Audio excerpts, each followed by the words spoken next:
Okay, very good. Well, hopefully everyone can hear me just fine. As I mentioned earlier, I'm dialing in through the Microsoft Teams here in the office, so hopefully it's clear. I appreciate you all making time on this Tuesday for our now weekly update call. I do not have any speakers today. We will have some next week, including our sheriff, Brian Begole. He will be joining us to give an update from the sheriff's department. So you're going to want to join for that. But for today, it's just going to be me and some of our team members talking about updates on different programs. But we got a lot of updates. So as we go through this, if anyone has any comments or questions, please definitely jump on and ask them. And once again, hit *6 on your phone if you do have a comment or question. The number one thing I want to lead off with, it's certainly the number one program out there right now that we have been promoting in the last week or so, the Small Business Restart Grant from the state of Michigan. For those of you who are not familiar, this is federal stimulus money that passed through the state, through the Michigan Economic Development Corporation. Now it's being passed down to the regional level and ultimately into Shiawassee County. The two caveats here: one, you have to be under 50 employees. Two, you could not have received a grant from the MEDC during the initial round, which was back in late March, early April. So there were 23 businesses in Shiawassee County that received them. Unfortunately, that group is not eligible, but anyone else, if you got PPP, if you got EIDL, if you got any of the other programs, you are still eligible. That's the one that you're not eligible for. Grants up to $20,000. Probably just like PPP is going to be the very best federal program that's going to be available to support business. I can tell you confidently this is the best grant program at the state level that's going to be available. So I would highly encourage any company under 50 employees at your location to consider applying. That grant window is open. We are having a webinar tomorrow. So I sent out a save the date last Friday. I've got the details on the webinar. It's actually going to be live streamed through social media as well as YouTube. So I'm going to be sending out a link later this morning. We're doing that webinar at 10 a.m. tomorrow. So if any of you have questions on the application, it's really straightforward, I think. For the most part, not a lot of complicated questions on there. But if you do have questions, please join us for that webinar tomorrow. The window for applying remains open until August 5th, I believe. So they put 3 weeks on it. So it should be plenty of time if you're interested to apply. It's not a first come, first serve. So if you already applied, if you're looking to do it in the next week or so, you're perfectly fine. There's no advantage of being one or the other. The other thing I do want to mention that is important, there is a set aside for recipients who are either veteran-owned, minority-owned, or women-owned. So 30% of the grants have to go to one of those designees. So if any of you have that designation in your business, then that will probably give you an enhanced opportunity to be able to get those dollars. So I will say there's not a lot of subjectivity in these grants. And what I mean by that is there is a scoring system that is associated with it. In fact, the Michigan Economic Development Corporation actually gave us a sort of a rubric with which we could use. There might be some modification to that, but really it's going to be scored. So I think we'll see how that goes down, but I just want to make you aware of that as well. So there's a lot with it, but once again, please, I'd encourage you, if you're under 50 people, if you didn't get a grant the first time from that program, please take a look at it. The other one, though, that is more of a niche grant that just got announced along with that is applicable to a core group of folks here in the county that work in food or agriculture. So if any of you are in the food business or in the agriculture business, farming, it's a smaller grant, it's more specialized, but they have grant money available specifically to help businesses with safety issues. So if you need to buy, personal protective equipment, if you need to do other things to encourage a clean, safe working environment or food safety environment, they have grants available for that. That pot of money is smaller. I think statewide it's $15 million, but it's definitely something that could be available if you are in the food or ag business as well. So I've sent out some information on that.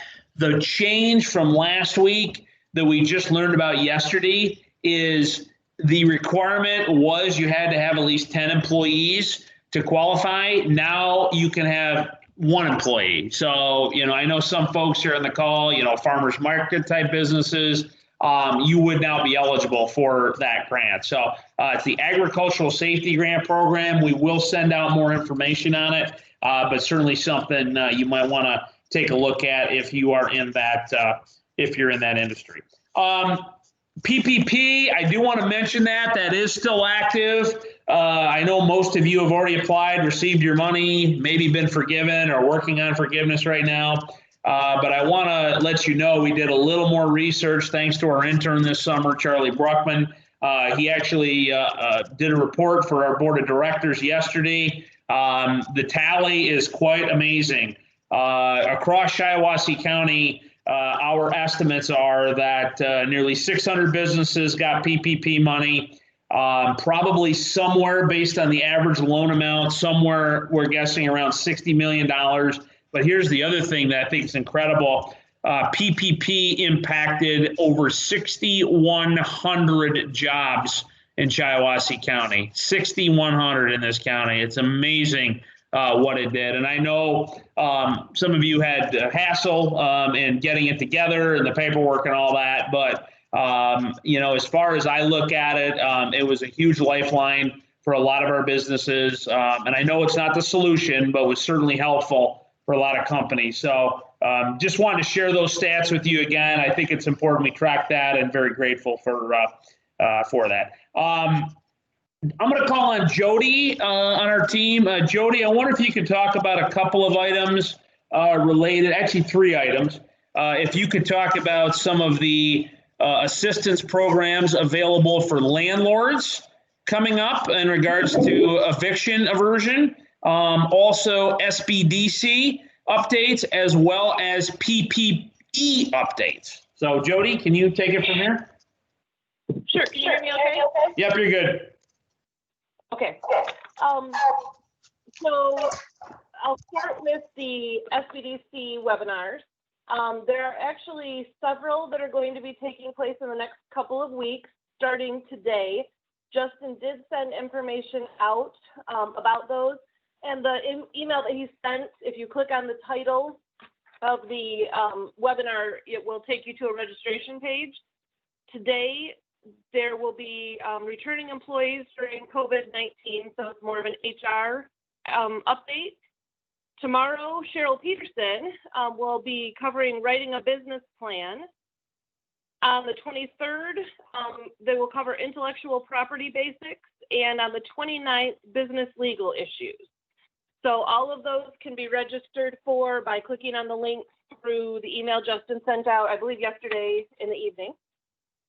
PPE, I did look this morning just to make sure we had our most updated list.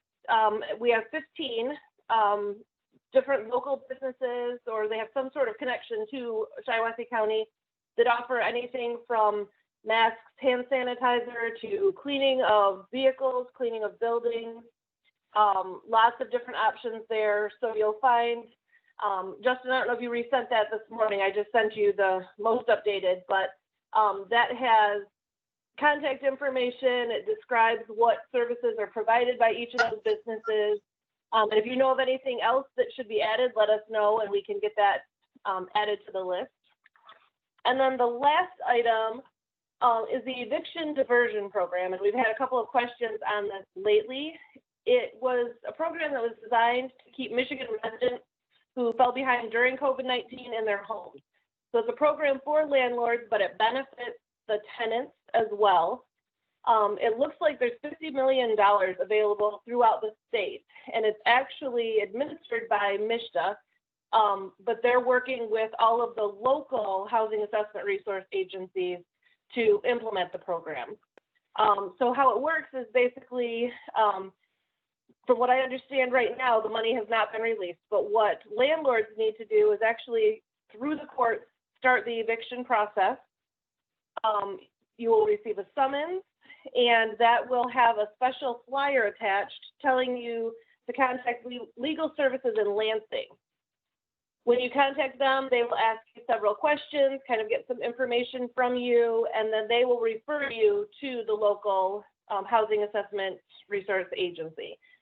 So from what I understand, this can forgive or basically provide a lump sum of tenant payments up to 90% for a landlord. The landlord has to be willing to forgive 10% of what is due. There is, payments are structured based on the tenant's income though.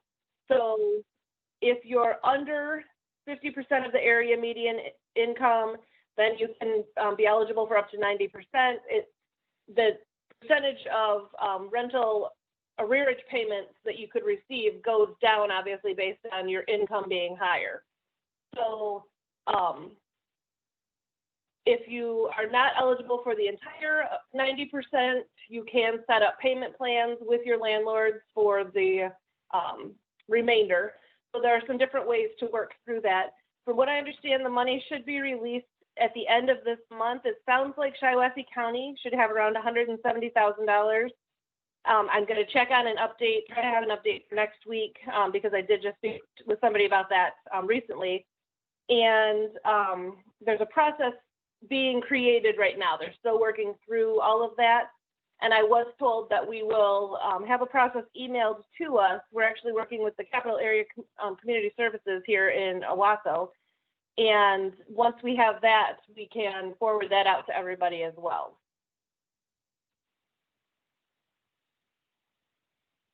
I think that's it, Justin, on that. Okay, thank you, Jody. I know this is an issue for some of you on the call. I've heard it a lot, you know, what's out there for landlords to help us.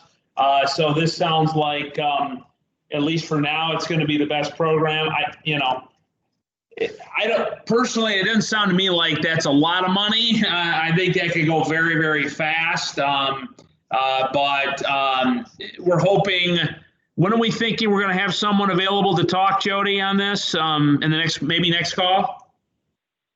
I'm hoping. I'll double check with them and see. But it sounded like they don't necessarily have the entire process worked through, or didn't at the time that I spoke with them. They were working still on getting all of the logistics kind of finalized. So okay. I will check for the next call. All right. Very good. Thank you, Jody. And if anyone has any questions for Jody, we'll hit those questions right at the end of the call. So please save those questions for her. A few more items I want to update you on. I'm going to send out an email this morning. We had a webinar a few weeks ago with a new cybersecurity business that's located in downtown Owasso. It's called BitLift. They're above Hit and Pitch. And the webinar was on cybersecurity. Big issue, obviously, now with people working from home and everything going on. So I know some of you attended that webinar. Maybe you're working with BitLift. They're doing another one. We're not actually organizing it, but we want to promote it. And so it's actually going to be held this Thursday at 10 a.m. And actually, it's going to have a manufacturing focus on it. So I'm going to send that out to everybody. But if you're in the manufacturing world, it looks to be pretty focused on that industry. So look for an email on that later. But if you have any cybersecurity issues or feel the need to improve your cybersecurity, you're going to want to take a look at that one. Next Tuesday, this is another email that'll go out today. We are going to have a webinar with our friends from Kettering University. So For some of you who remember, a couple weeks ago, we had a representative from Kettering on the call. They have some programming that is beneficial for businesses that they're looking to be able to offer here in Shiawassee County. They're not just engineering. I think that's a story. A lot of people think of Kettering, what a great engineering school it is, but they have some other offerings as well. So we're going to host a brief webinar on Tuesday next week, the 28th, I believe at 1 p.m. To have them talk about what's available to support business through Kettering University. A couple of other items. Last week, Shiawassee County was approved to be a PACE district. So the Board of Commissioners approved a resolution last week that would make us eligible for that. And basically what that means, we've talked about PACE here before, that is a financing tool for businesses that want to make energy efficiency improvements to their building. So if you're looking at lighting or heating or cooling or windows or a new roof, or I mean, pretty much anything you can think of, maybe renewable energy, it is eligible. And essentially how it works, without getting into the details too much here, it's a voluntary special assessment on your property taxes. So it's not like a loan or a mortgage. It's a special assessment on your taxes. So long story short, it may be attractive to do it in terms of length of payback or length of time you want to finance it, in terms of recourse, some other things. So definitely something you might want to take a look at if you are looking at any of those things for your building. We are going to do more promotion on that program, probably do another webinar if you're interested in it with our partners on that project. So it's a niche project or a niche product, but it's another tool in the toolbox if anybody is looking at something of that nature. We also had a call last week on childcare. So I think, well, I know it's a huge issue. It's been a huge issue for a long time, but I have a feeling it's going to get ratcheted up even more here as the school situation continues to be murky, and particularly if they do not have school in person, which, you know, I don't think anyone really knows for sure right now what's going to happen in about a month or 5 weeks. But if they're not back in school, I am very concerned for companies, obviously for parents and schools as well. But what happens if kids are not able to go to school and people have to work? What does that mean, you know, in terms of, you know, call-ins and things like that? So access to quality, affordable, available childcare is getting even more important. So we had a good call last week. I think we had about 15, 20 people on the call. Long story short, what we determined was we need more of it, obviously, but we need to quantify that. We need to understand what the market demand is, how many spots are needed, what hours of the day, price points, things of that nature, because we need essentially a business plan to either have existing providers expand or to possibly attract a new provider to the community. So we have somebody that is able to do that work for us. It's actually a national child care provider. They're called KinderCare. Some of you have probably heard of them. They're a big player in the child care world. They are looking at being able to do that work for us. We have support from our local nonprofit community to fund a portion of that from our local United Way, as well as the Cook Family Foundation, and the Community Foundation too also would be available to help, but they would like to see private sector support of this. So my goal in the next week or two is to be reaching out to private sector businesses that might be willing to fund this study. And how much are we talking about? You know, per company, maybe $1,000, $2,000, not a ton of money, but a little bit from a few folks to pitch in for this would be very, very helpful. So if your company has a keen interest in more childcare and you'd like to keep that advancing and you'd be willing to put a little money behind that, please definitely let me know.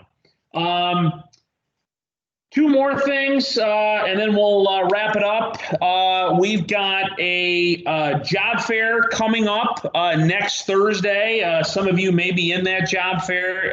Very, very limited. Slots are already booked because of social distancing restrictions, but it's going to be at DeMar next Wednesday, the 29th. I think we're going to have 10 or 12 employers there. It's going to be appointment based.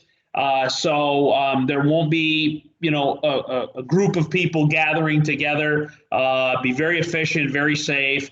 And so if you're in that, great. We're going to be again promoting it to job seekers next Wednesday. If you're not in it, please do let us know if you are hiring. My expectation is we have a real issue if this thing, this unemployment comes due or ends at the end of the month. And right now, there's no extension. So that $600 a week is going away. And my anticipation is if that comes to pass, if there's no extension or expansion or anything, I think the job market's going to be flooded because people are going to be like, oh my gosh, that $600 is going away. I got to go find a job. I think I've talked to many of the employers here on the call about it. I think you all know that. So we need to be prepared to have those connections between those job seekers and employers in the community looking for it. And then the last thing I'll do, and this is probably not applicable to most of you, but I at least want to put in a plug for it. Our state association is hosting a basic course for economic development. It's going to be in September. It's virtual. If any of you are interested in learning more about economic development, kind of what SEDP does every day, it's a few days. It's a reasonable cost. It's all online. I'll send an email on it, but it might be something interesting if you're just curious and you want to know more about economic development. So with that is everything on my list. Unless my team has anything else they want to share, I will open up the floor for comments or questions. So anybody have any comments or questions for me, Jody, or anything else? Please hit *6 on your phone, please. Anybody have anything? Hey, Justin. Good morning. It's Barry Paxton. How are you? Hey, good, Barry. What's happening? Good. Hey, I appreciate the job fair coming up. I think that's going to be fantastic. I don't know if everyone on the call read that release from the University of Chicago yesterday that I guess apparently 68% of the people on unemployment, to your point about the $600 additional money, 68% of people on unemployment receive more money they do by staying home than when they worked. And on average, the median is 34% more money. So we're paying people the middle number 34% more to stay home than to actually go to work. I mean, this is killing all of our businesses. Absolutely. We probably have 40 to 50 jobs available right now. Wow. So my point being, when we start looping back our guests and you'd ask for feedback, why don't we get some of our Congress people and representatives back on the call so we can get this kind of feedback to them? I mean, we cannot continue that stimulus. That's ridiculous. It's killing us. Yep. Good point, Barry. I will try to get them to join the call next Tuesday. That'd be great. Thank you. Thank you. Any other comments or questions from anybody?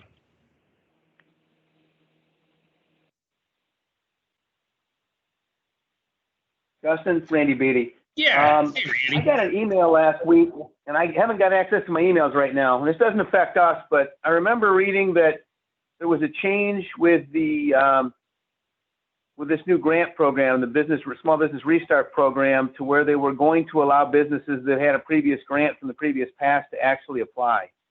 Unfortunately, I don't have that email in front of me. I don't have access to it, but I had some source of information told me that had changed or was going to be changed. So I'd mention that. So if it's true, somebody dig for it. I've been monitoring that, Randy. I know people would like to see that. At this point, I don't see any change. I mean, right now it impacts 23 businesses in Shiawassee County. and I don't have the list in front of me right now, but there's been a lot of grants out there, a lot of loans out there. It is that one singular program that 23 businesses got back in early April. That's the one they're saying no go at this point. So if you got that, yeah, like I said, at this point, still cannot apply.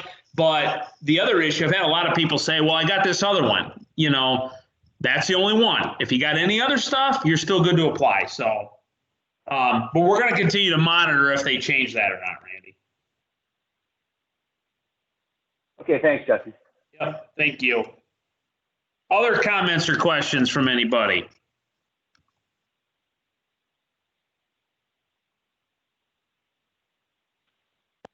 A lot going on. You're going to see a lot more emails from me. Obviously, it's slowed down a little bit. I'm not sending out 6 a day anymore, but still a couple of 3. So keep an eye out. Several of the items I discussed today, I'm going to send out information on later today. So for Mike from Beechcraft on the call, I do need to jump on another quick call here right after this. So I will call you as soon as that's done, probably maybe a little closer to 10 o'clock if that's okay. So, okay. Any other comments from anybody? Any other questions? Hey, Justin, this is Tyler with the. Hey, Tyler. Yeah, go ahead. So those changes to the restart program are, I guess, in progress. Still has to go through the legislature. Not sure exactly what the appetite is for that.